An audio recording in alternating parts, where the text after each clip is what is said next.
સમાચારમાં આગળ વાત કરીએ તો રૂપાલાના નિવેદન બાદ ક્ષત્રિય સમાજમાં ભારે રોષ જોવા મળી રહ્યો છે અને ગુજરાતભરમાં એ રોષ જોવા મળી રહ્યો છે। ક્ષત્રિય સમાજ જ્યાં જ્યાં પણ છે ત્યાંથી વિરોધ કરી રહ્યા છે, ત્યારે અલગ અલગ બેઠકોનું સંમેલનનું પણ રાજ્યભરમાં આયોજન થઈ રહ્યું છે। ત્યારે ધંધુકામાં પણ ક્ષત્રિય સમાજનું સંમેલન મળવાનું છે અને આ સંમેલનમાં પણ ક્ષત્રિયો મોટી સંખ્યામાં જોડાઈ રહ્યા છે। ત્યારે આ અંગે વધુ વિગત સાથે અમારા સંવાદદાતા દીપક મકવાણા લાઈવ જોડાઈ ગયા છે। દીપક, અલગ અલગ જગ્યાએ સંમેલન થઈ રહ્યા છે, બેઠક થઈ રહી છે અને હવે ધંધુકામાં પણ સંમેલન છે, ત્યારે કેટલા લોકો હાલ ઉપસ્થિત છે?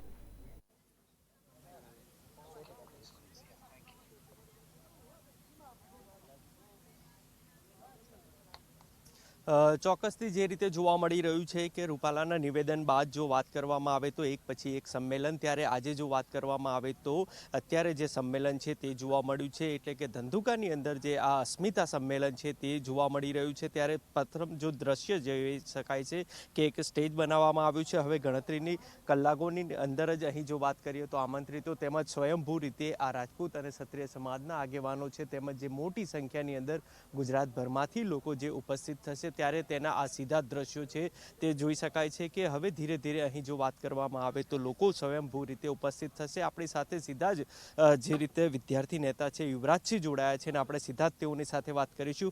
યુવરાજસિંહ, આજનું સંમેલન કઈ રીતે જુઓ છો?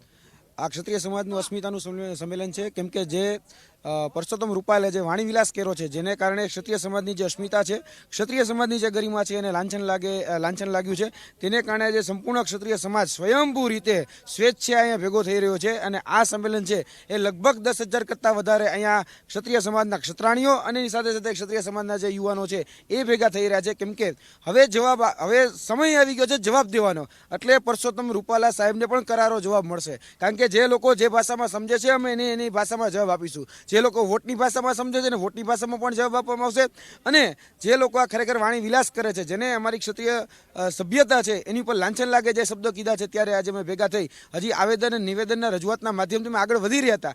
આવનાર દિવસોમાં અમારા કાર્યક્રમો શું હશે, અમારી રૂપરેખા શું હશે, તેની ઉપર આજે અમે મંથન કરવા જઈ રહ્યા છીએ, જેની કારણે આવનાર દિવસોમાં અમારી જે રૂપરેખા હશે એ નિશ્ચિત થશે। આવતીકાલે જો ગઈકાલની વાત કરવામાં આવે તો ક્યાંક ધરપકડ અને અટકાયતનો દોર ચાલ્યો હતો અમદાવાદની અંદર, આને કઈ રીતે જુઓ છો?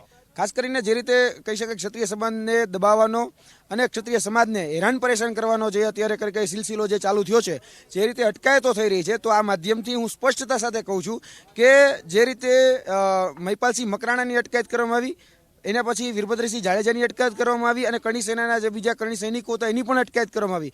આ ખૂબ નિંદનીય કામ છે। જેટલી સ્પ્રિંગને દબાવશો એટલી ઝડપથી આ સ્પ્રિંગ ઉછળશે। અને યાદ રાખજો કે ફક્ત ગુજરાતની જેલ નહીં, ભારતની જેલ છે એ ટૂંકી પડી જશે જો મેં જેલ ભરો આંદોલનની અમે જાહેરાત કરી દીધી તો। એટલે જેલ ભરો આંદોલનની જો જાહેરાત કરવી પડે તો એના માટેની પણ અમારે તૈયારી છે, કારણ કે ક્ષત્રિય છીએ, જેલમાં જતા ડરતા નથી। જેને જે રીતે સમજવું હોય એને એની ભાષામાં પણ સમજાવશું। અત્યારે જે રીતે ખરેખર હેરાન પરેશાન કરવામાં આવશે તો આગળના દિવસોમાં ભારતીય જનતા પાર્ટીને અમે એક પણ ગામમાં ઘૂસવા નહીં દઈએ।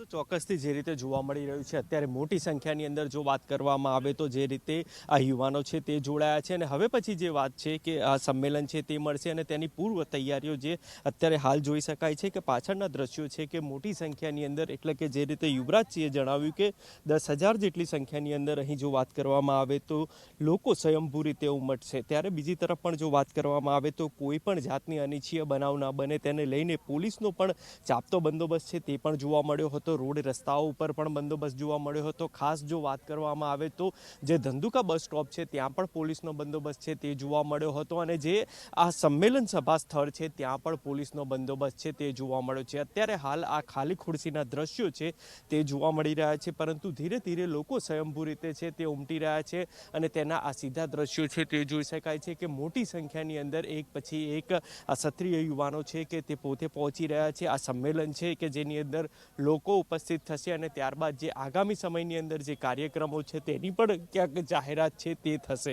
મહત્વનું છે કે અમદાવાદના જે રાજપૂત ભવન છે ત્યાંથી પણ મોટી સંખ્યાની અંદર એકત્રિત થઈ અને યુવાનો છે તે સ્વયંભૂ રીતે અહીં પહોંચી રહ્યા છે। વારાફરતી જો વાત કરવામાં આવે તો તે પણ અત્યારે હાલ જે રીતે આવી પહોંચ્યા છે, ત્યારે અહીં જો વાત કરીએ તો મોટી સંખ્યાની અંદર જે યુવાનો છે તે પહોંચ્યા છે। મહિલાઓ પણ જે રીતે દ્રશ્યોમાં જોવા મળી રહ્યા છે કે એક પછી એક જે મહિલાઓ છે આ સંમેલનની અંદર જોડાવા માટે આગળ આવી રહ્યા છે અને તેના આ સીધા દ્રશ્યો છે. અત્યાર સુધી જોવા મળ્યું છે કે આ સંમેલનની અંદર એક પણ જે યુવક કે કોઈ જોવા નહોતું મળતું, પરંતુ ધીરે ધીરે હવે મોટી સંખ્યાની અંદર લોકો જે છે તે ઉપસ્થિત થઈ રહ્યા છે અને મોટી સંખ્યાની અંદર મહિલાઓ છે તે પણ આ સંમેલનની અંદર જોડાતા છે તે જોવા મળી રહ્યા છે. આપણી સાથે સીધી જ રીતે અહીં જો વાત કરીએ તો ક્ષત્રિય યુવાન છે તે પણ જોડાયા છે અને આપણે તેઓની સાથે વાત કરીશું. આખું આ એક આંદોલન છે, આજે આ સંમેલન જોવા મળી રહ્યું છે, કઈ રીતે આ સંમેલનને જુઓ છો? અસ્મિતાનું આ સંમેલન છે ધંધુકા ખાતે અમારું, અને બહુ મોટું સંમેલન છે અમારું, અને આખા ગુજરાત એક મેસેજ આપવા માંગીએ છીએ કે સત્ય સમાજ એક જ છે અને 18 આલમના વ્યક્તિમાં જોડે જ છે અમારી જોડે. ખાસ આ સંમેલન બાદ શું આયોજન રહેશે આપનું? કઈ રીતે રણનીતિ કે પછી આ સંમેલનમાં તૈયાર થશે? સંમેલન જેવું અમારું તૈયાર થાય અને અંદરથી રણનીતિ તૈયાર કરશું અમે કે અમારી આગળ નીતિ અમારી શું હશે અમારી. આ ચોક્કસથી તો અહીં જે રીતે જોવા મળ્યું છે કે મોટી સંખ્યાની અંદર જો વાત કરવામાં આવે તો મહિલાઓ છે તે પણ ઉપસ્થિત રહ્યા છે. ધીરે ધીરે જો વાત કરીએ તો આ મહિલાઓનું જે મોટા ધાડા છે તે પણ અહીં જોવા મળી રહ્યા છે. ત્યારે અત્યારે હાલ જો વાત કરીએ તો મોટી સંખ્યાની અંદર આ યુવાનો છે તે પણ જોડાયા છે અને આખું એક આ સંમેલન છે કે આગામી સમયની અંદર જે રણનીતિ ગણાશે તેની પણ ક્યાંક જાહેરાત છે તે થશે. જી આભાર દીપક. સમગ્ર માહિતી માટે. રૂપાલાના વિવાદિત નિવેદન બાદ બેઠકો દરેક જગ્યાએ જોવા મળી રહી છે અને તેવું જ સંમેલન હાલ યોજાઈ રહ્યું છે.